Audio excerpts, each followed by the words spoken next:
Hello, and welcome to MTG Another Look. These are cards that you should take another look at. Don't forget to like and subscribe to help the channel. Thank you. First, let's talk about Teferi, Mage of Zhalfir.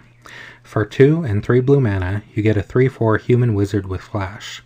It says, creature cards you own that aren't on the battlefield have flash, and each opponent can cast spells only anytime they could cast a sorcery. This is a card with a good amount of history.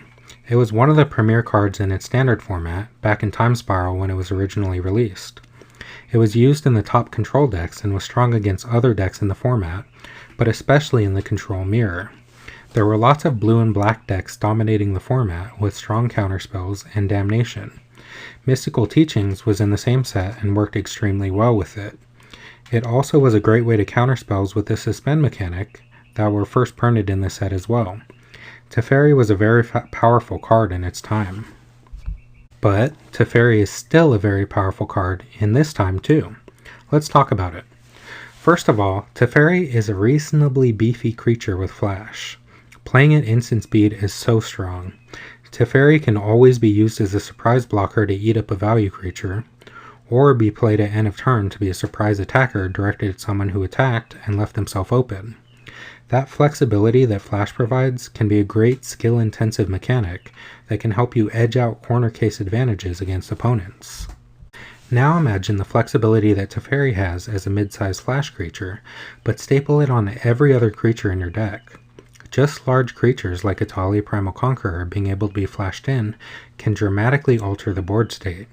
Not only can you flash in a surprise blocker, but the enters the battlefield effect at instant speed is so much stronger. You can add more things to the board, or if Atali is cast in response to an opponent's spell, and you happen to flip over a counter spell, that usually dead card can be used to counter it. That flash speed opens up possibilities that would be impossible without it. Giving creatures the ability to be flashed in at the end of turn can be great for creatures with attack triggers or combat damage triggers too. A flashed-in Sun Titan can return a small permanent to play at the end of your opponent's turn, then be ready to attack when you untap on your turn for another permanent. Getting 2 triggers, one after the other, opens up the possibility of comboing with it with sacrifice effects. And let's look back at Mystical Teachings. Mystical Teachings not only searches for an instant, but also has the option to search for cards with flash. That means Teferi is tutorable with Teachings. It also means that when Teferi is on the battlefield, any creature in your deck is tutorable with Teachings as well, even if they don't naturally have flash. Teferi gives all creature cards not on the battlefield flash, including in the command zone, but most importantly in your deck. The wording is important because it doesn't say the cards can be cast as though they had flash. It actually gives the cards flash. Having an instant speed tutor for any creature in your deck, and having the creature be able to be played immediately after it if you have the mana, is a powerful combination. Teferi's other ability is no slouch either. It's a light stacks effect that doesn't let your opponents cast spells at instant speed. They can still use abilities, so look out for that, but shutting off spells except at sorcery speed is still a huge boon. It turns off counterspells completely. It shuts down instants that target spells completely, like Deflecting Swat. Cards like Teferi's Protection aren't very strong when they can't be played at instant speed. Wrath away your opponent's board without a care in the world, because cards that protect them, like Heroic Intervention, can't be played in response. You can attack freely, knowing your opponent can't cast a spell to interrupt you. Even your opponent's flash creatures, like Opposition Agent, have to be played at sorcery speed. Not to mention, suspend and rebound spells get countered automatically when they trigger or try to cast a spell during their upkeep. Teferi says opponents can only cast spells as a sorcery, which means only during their main phase and when nothing is on the stack. So a Rousing Refrain ready to be cast just won't, and the second cast of Ephemerate won't happen and will just stay in exile. There are lots of little edge cases where Teferi accidentally provides you value or counters opponent spells. With the resurgence of interest in the suspend mechanic, with Doctor Who and the new Obeka Splitter of Seconds, Teferi gets just a smidge better as well. Teferi is a card that's so generically good that it can fit in a vast variety of decks as long as it has access to 3 blue mana. It's a huge boon against Spellslinger and Control decks, and is a great way to fight against them, since one of Control's traditional weaknesses, discard, is sometimes frowned upon in Commander. If you have creatures in your deck, Teferi is a card you should keep in consideration in the back of your mind. But specifically, Teferi goes great and fits the theme of Errant and Giada. Teferi will give the creatures on top of your deck flash, and Errant and Giada will let you play them from there. Teferi fits the flash theme of Nimris, Una's Trickster, and is a perfect fit for that deck. Or Teferi can fit pretty well in Marchesa, the Black Rose, a deck with lots of creatures that Teferi can turn into surprise attackers with Dethrone. Since we're talking about how powerful flash can be, why don't we talk about another oldie but goodie, Cloud Thresher.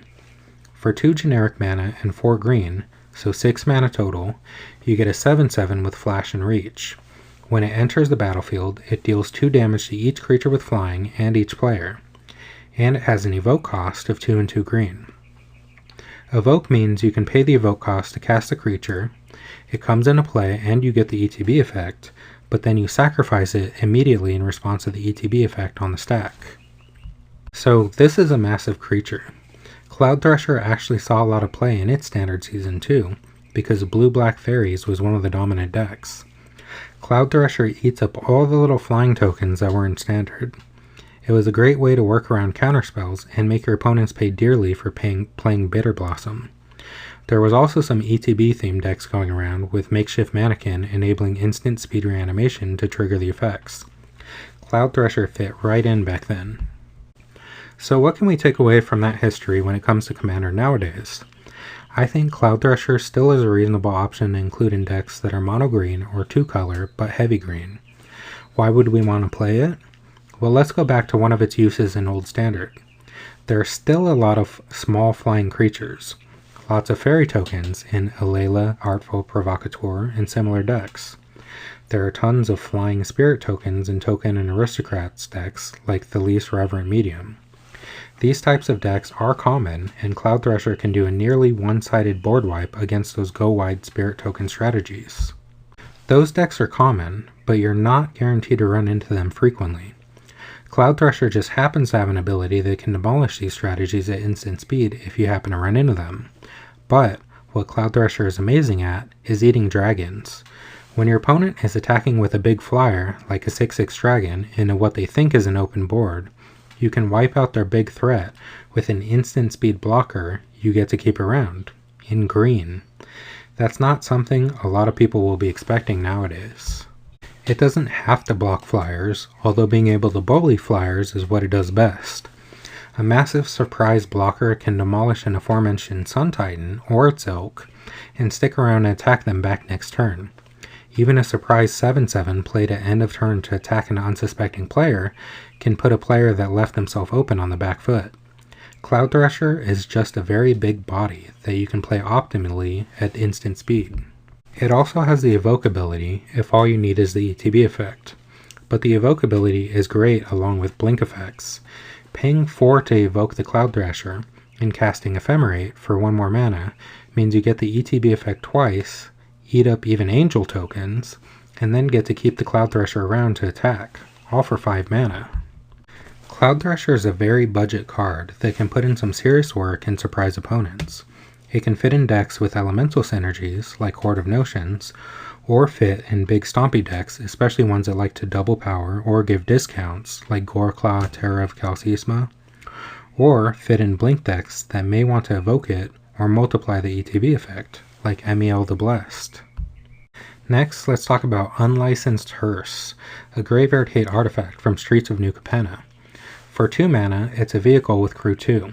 It can tap to exile 2 cards from the same graveyard, and its power and toughness is equal to the number of cards exiled with it. Every deck needs graveyard hate. I say that every time a graveyard hate card comes up, and it's true.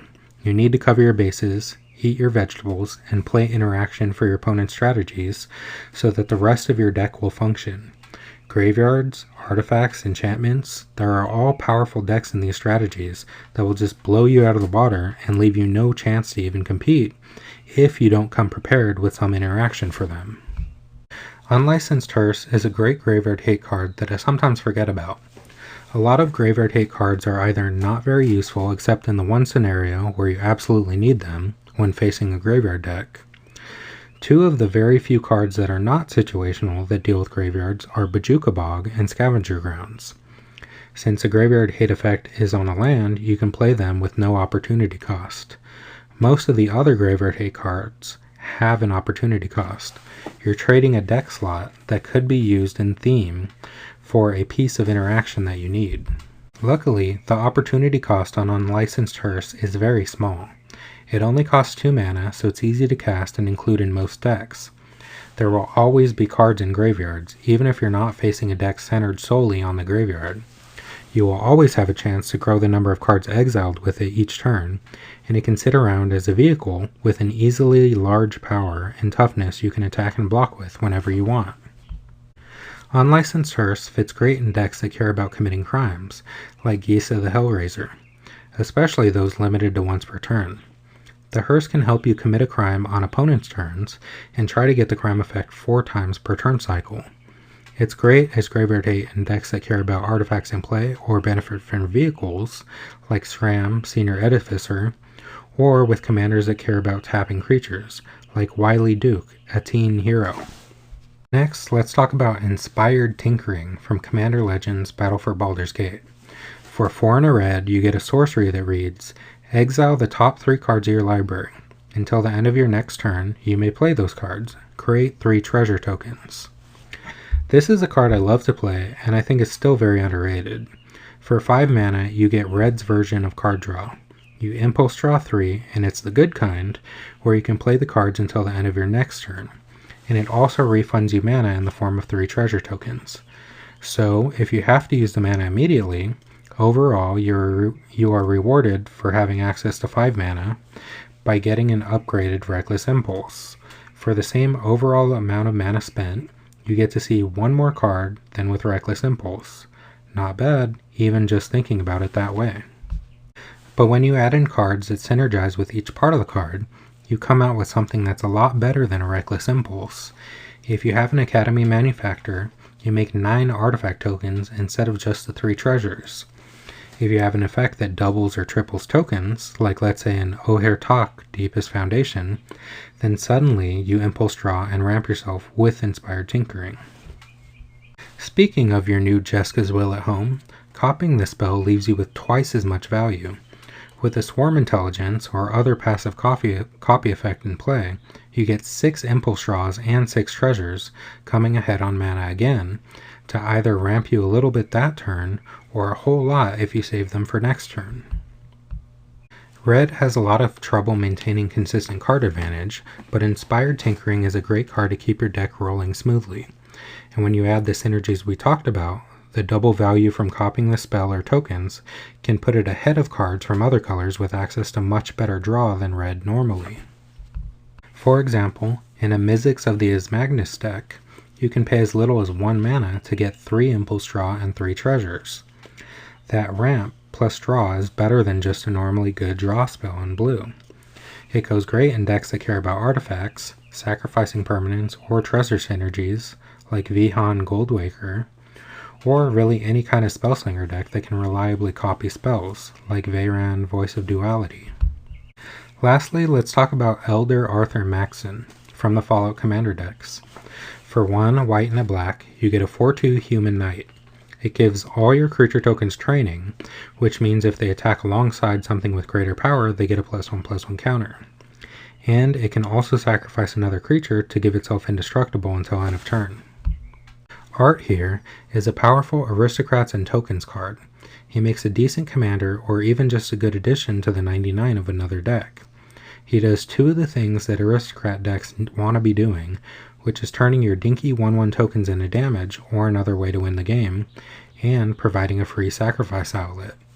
Aristocrat decks regularly play multiple copies of cards that do only one of these 2 things. Having 2 of the 3 or 4 important effects needed for the archetype on 1 card is very useful. Having a board of even 15 1/1s isn't that hard to make happen in these decks. They like to double tokens or dump a bunch of mana in a next spell at end of turn like Secure the Wastes. That's the bread and butter play pattern of Aristocrat decks. but without some other synergy to buff or otherwise multiply the life loss of opponents, you're actually moving pretty slowly. Even attacking for 15 a turn is going to take several turns to finish off one opponent, much less 3 of them. Elder, Arthur, and Maxon can cut the time it takes to finish off opponents in half the first time they attack, by turning all your 1/1s into permanent 2/2s. That's really not bad for 3 mana. When an opponent inevitably rafts the board, Art here can sack your board to trigger your Zulaport Cutthroat effects at no mana cost. The flexibility to switch between 2 avenues to victory, attacking and death triggers, makes him a double threat, and Art's ability happens to protect itself. It can become indestructible at instant speed and force an opponent to find exile removal to dispatch him for good. Elder Arthur Maxon is a great aristocrat that can rub shoulders with other oligarchs like Teysa Karlov or Elenda the Dusk Rose, or it can pump the absurd number of tokens that Thalis Reverent Medium makes. I want to say thank you to everyone that joined me today to discuss some cool commander deck options. What do you think of these cards? Are they worth a shot in one of your decks? Let me know in the comments and join me next time to take another look. Have a great day.